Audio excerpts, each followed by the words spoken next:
हम सोचते हैं कि भौतिकी के नियम जैसा कि हम उन्हें अनुभव करते हैं ब्रह्मांड के सबसे शुरुआती चरणों में निर्धारित होते हैं और हर चीज में क्वांटम उतार चढ़ाव दूसरे ब्रह्मांड के लिए जिम्मेदार होगा, जिसमें हमारे ब्रह्मांड से भौतिकी के थोड़े अलग नियम होंगे, क्योंकि क्वांटम उतार चढ़ाव इसे हमारे ब्रह्मांड की तुलना में भौतिकी के थोड़े अलग नियम की दिशा में ले जाएगा और ये हर ब्रह्मांड में चलता रहेगा, भले ही वो पहले पल में एक जैसा ही शुरू हुआ हो।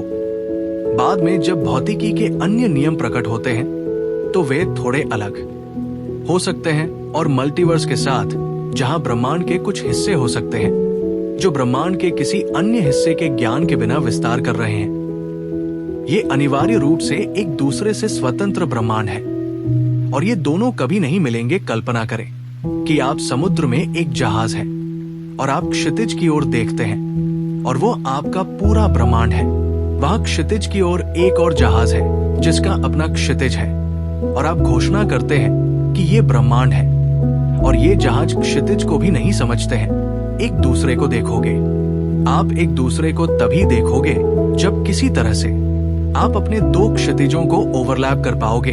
और हम नहीं जानते कि हमारे ब्रह्मांड में ऐसा कैसे किया जाए, क्योंकि वे गैर कारण है।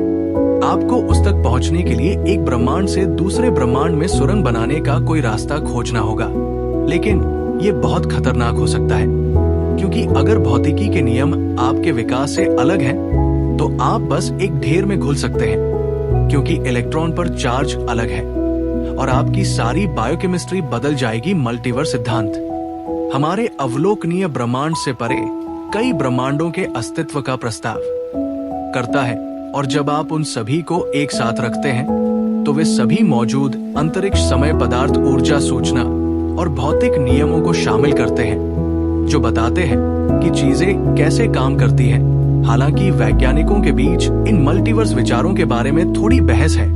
भौतिकी के कुछ बड़े नाम इस बात पर सहमत नहीं हो सकते हैं कि क्या वास्तव में हमारे अपने ब्रह्मांड से परे अन्य ब्रह्मांड मौजूद है। मल्टीवर्स वैज्ञानिक जांच के लिए एक नो जोन है। उन्हें चिंता है कि ठोस प्रयोगों के बिना मल्टीवर्स का पता लगाने की कोशिश करने से लोगों का विज्ञान में विश्वास खत्म हो सकता है और ब्रह्मांड के मूलभूत नियमों के हमारे अध्ययन को नुकसान हो सकता है। वास्तव में कुछ लोग तर्क देते हैं कि मल्टीवर्स एक वैज्ञानिक परिकल्पना से ज्यादा एक दार्शनिक अवधारणा है, क्योंकि प्रयोगों के जरिए इसे साबित करने का कोई तरीका नहीं है।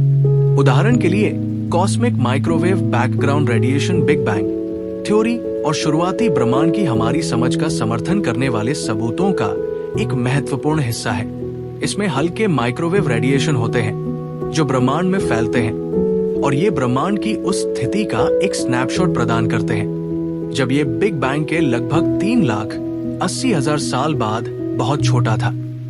ये विकिरण अविश्वसनीय रूप से एक्समान है, लेकिन वैज्ञानिकों ने आकाश में इसके तापमान में छोटे उतार चढ़ाव का पता लगाया है। एक सिद्धांत यह है कि ये तापमान में उतार चढ़ाव हमारे ब्रह्मांड और दूसरे समानांतर ब्रह्मांड या बुलबुले के बीच टकराव या अंतःक्रिया का परिणाम हो सकते हैं। मल्टीवर्स हालांकि ये एक दिलचस्प विचार है, लेकिन ये काल्पनिक ब्रह्मांड विज्ञान के दायरे में आता है और ये एक सुस्थापित वैज्ञानिक सिद्धांत नहीं है।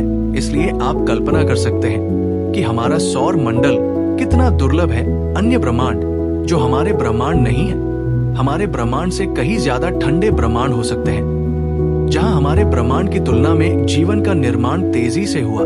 हमारे पास जीवन बनाने के लिए पर्याप्त तत्व नहीं थे, जब तक कि हम ग्रह नहीं बना सकते। हर बार जब कोई तारा फटता है और उसमें ये भारी तत्व होते हैं तो ये पर्याप्त नहीं होता है। पहले दौर में आपको उन्हें इकट्ठा करना पड़ता है और हम दूसरी या तीसरी पीढ़ी के सुपरनोवा की तरह हैं। हमारे सौर मंडल में केवल तब आपको पर्याप्त ऑक्सीजन, कार्बन, नाइट्रोजन, सिलिकॉन, लोहा मिलता है। हमें पर्याप्त मिलता है, हमें एक ठोस ग्रह मिलता है। हमारा सौर मंडल लगभग 4.5 बिलियन साल पहले अंतरतारकीय गैस और धूल के घने बादल से बना था।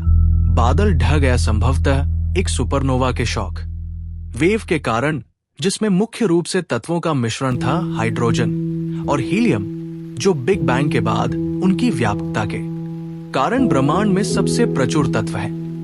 हालांकि ये बादल केवल सबसे हल्के तत्वों से ही नहीं बने हैं। इनमें carbon, oxygen, nitrogen, silicon ion और कई अन्य भारी तत्वों के अंश भी मौजूद हैं। इन ब्रह्मांडीय निर्माण खंडों ने न केवल ग्रहों के निर्माण और हमारे सौर मंडल की स्थापना का मार्ग प्रशस्त किया, बल्कि जीवन के लिए आवश्यक अवयवों के निर्माण में भी योगदान दिया।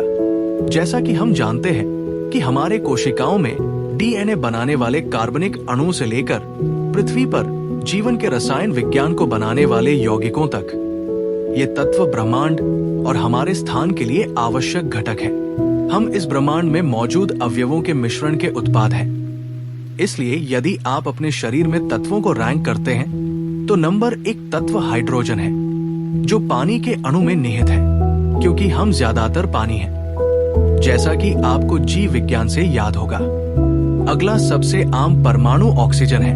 अगर आपको ये वीडियो पसंद आई तो इस वीडियो को लाइक करें, शेयर करें और सब्सक्राइब करना ना भूलें।